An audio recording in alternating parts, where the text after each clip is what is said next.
Hello friends, and welcome back to the stained canvas.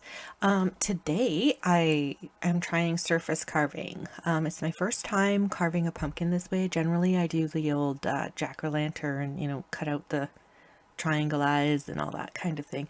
And I have to say, I would probably do it again, but mistakes were made today, people. There was, some mistakes happening that I've learned from, and that's okay. We are going to see right here one of my mistakes.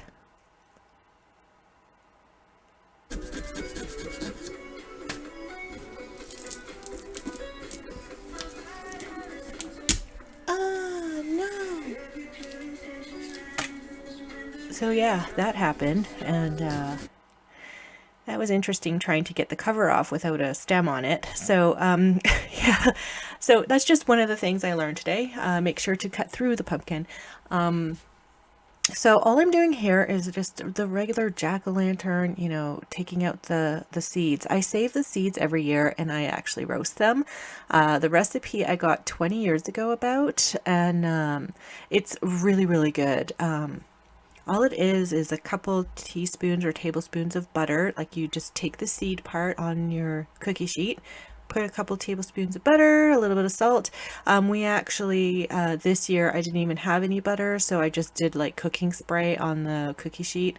And some years we've even put like, dill on them, other flavors, but I'm a traditionalist. I like a little bit of salt, and that's it on mine.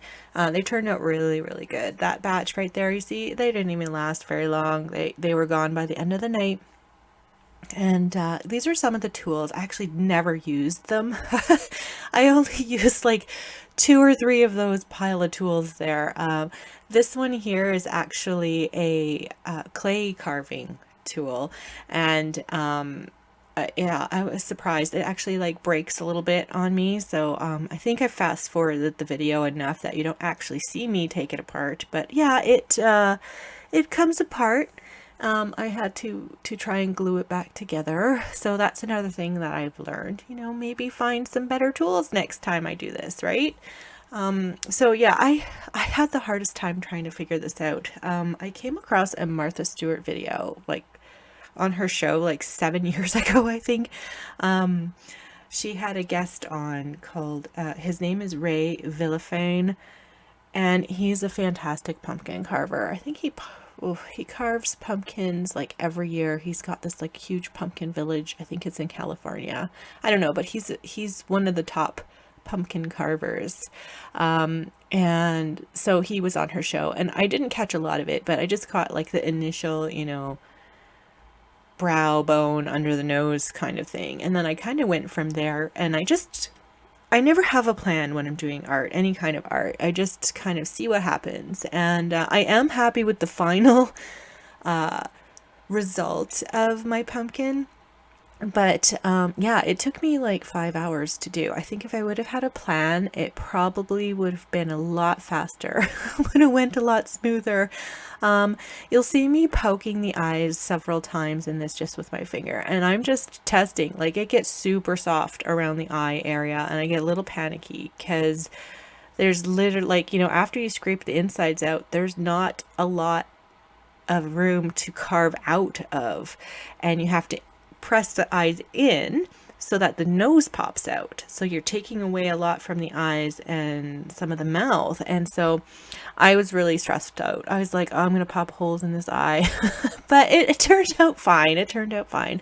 But yeah, so I had an interesting time also trying to figure out what kind of mouth I wanted. Because, if it's a smiley mouth, then the cheeks raise up, and then you have the crinkles around the eyes, and, facial expressions and times like that. So I just wasn't sure what I was going to do. I kind of gave him or her, I don't know, it's just a pumpkin, right? But could be an old lady or an old man by the end of it. But yeah, so I'm just trying to flesh out, some more aspects of this pumpkin face. And for the most part, it's pretty good. I found this chin down here, and the mouth. I like how the mouth turned out. It's kind of like, the beginning of a smile, kind of like a smirk type of mouth face kind of thing. And then the cheeks and the creases of the eyes, once those start popping out more and like being more defined, I actually can like see the character in my pumpkin. And honestly, I want to get a witch's hat and just stick a witch's hat on my pumpkin in the garden, because it reminds me of like an old crone or like an old wizard type of thing. And I really like it. I don't know. I was pretty pleased with this. I think probably I will do this in the future again, but man, I think I need a plan. Like it was a lot of little carving, you know, and I didn't have any idea if this would work out at all. But yeah, this is me trying to shape the nose. I had to try and get it round, you know, because the side of the pumpkin is flat. But every time you take away, you can't put back. So I was very careful, very itty bitty little slices with my X-Acto knife. I'm trying to find the lips here, like defining how I want them to be. And yeah, my pumpkin ends up being really chubby cheeked, and I kind of really like that. So I'm kind of okay with the end result of my little pumpkin dude. But yeah, would I recommend this for the very person who's never ever sculpted anything before? Uh, I don't know. Maybe if you have a simple, maybe a tree.